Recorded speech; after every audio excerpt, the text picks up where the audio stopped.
सलाम दोस्तों, कृपया 1 मिनट का समय निकालकर इस वीडियो को देखिए। तभी आप समझ पाएंगे कि ये खराब पुलिस वाला क्यों शायख अहमदुल्लाह के हाथ पैर के नाखून निकालने की धमकी दे रहा था। सुनिए उनके खुद के शब्दों में, हिंदी में।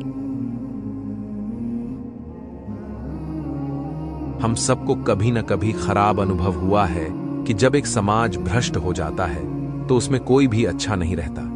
एक बार नारायणगंज थाने के एसपी ऑफिस में मेरे साथ ऐसा गंदा व्यवहार किया गया जिसे मैं बयां भी नहीं कर सकता।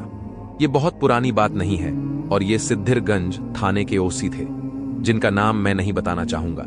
वो इंसान अच्छे थे और मेरे पक्ष में थे, मगर जब मैंने एक मसला बताया तो उन्होंने मुझे बुलाकर गालियां दी और वो ओसी से कह रहे थे कि थाने में लेकर जाकर मेरे सामने ही प्लास से हाथ पैर के नाखून निकाल दो। आप समझ सकते हैं कि वह किस गर्व से बोल रहे थे कि उन्होंने छात्र राजनीति की है, और गर्व से ये भी कह रहे थे कि वह छात्र लीग की राजनीति में थे। उन्होंने मुझे बैठाकर धमकी दी। मैंने उनसे कहा कि मसला बताने के मामले में आलिमों का अधिकार होता है। आप पुलिस वाले हो, आप नहीं कह सकते कि मैं कौन सा मसला बताऊं और कौन सा नहीं। ये बात सुनकर वो गुस्से में आ गए और सबके सामने बेहद बुरा बर्ताव किया। ऐसे बहुत से अनुभव हैं, लेकिन मैं उन्हें बताने का मौका नहीं पाता, और खासकर बताने की हिम्मत भी नहीं जुटा पाता, क्योंकि जब भी हम कोई स्टेटस लिखते हैं तो सरकारी दफ्तर से फोन आ जाता है कि आपने ये क्यों लिखा, वो क्यों लिखा, फिर दबाव बनाना शुरू हो जाता है। हमारी फाउंडेशन के सारे हिसाब किताब को हम बहुत सटीक तरीके से रखते हैं। हम इसे एक अच्छे ऑडिट फर्म से ऑडिट करवाते हैं और सब कुछ फेसबुक पर भी डालते हैं। फिर भी हमें अलग अलग तरीके से परेशान करने की कोशिश की जाती है।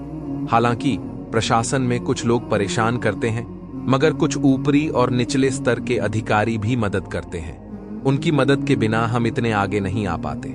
एक बार एक एडिशनल एसपी, जिनका नाम मैंने अपने फोन में सेव किया हुआ है, उन्होंने फोन करके कहा कि मैं अमुक बोल रहा हूं। मैंने कहा हाँ बताइए। उन्होंने कहा कि सारे हुजूर मुझे जानते हैं, वो भी बहुत नेगेटिव तरीके से। मतलब उन्होंने सारे हुजूरों को साइज कर रखा है। ये हमारा पहला संवाद था। फिर उन्होंने कहा कि आपको एक कार्यक्रम में आना होगा जहां देश के बड़े बड़े लोग होंगे, आपको वहां जाना ही होगा। उन्होंने कहा कि आपको वहां एक भाषण देना होगा। मैंने समझ लिया कि ये एक प्लान्ड तरीके से मुझे कुछ करने पर मजबूर करेंगे।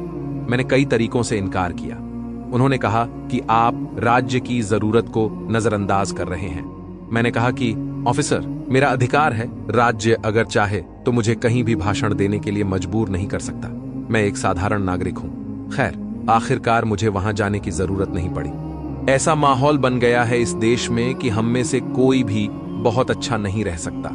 इसके बावजूद हमने जितना हो सका कोशिश की है कि हम अपने अस्तित्व को बनाए रखें। इसके लिए हमने कितनी कीमत चुकाई है, कितनी धमकियां सहनी पड़ी हैं, सुबह शाम भागना पड़ा, इसका कोई हिसाब नहीं है। हमें सरकारी सुविधाओं का ऑफर दिया गया, लेकिन हमने उन्हें कभी स्वीकार नहीं किया, और इस मामले में अल्लाह ताला ने हमें सही मार्ग दिखाया। मैं दुआ करता हूं कि अल्लाह ताला हमारे प्यारे देश को इतना सुरक्षित बना दे कि कोई किसी से डर कर न चले। अल्लाह हम सबको स्वतंत्र रूप से हमारे प्यारे वतन में चलने की तौफीक दे। आमीन।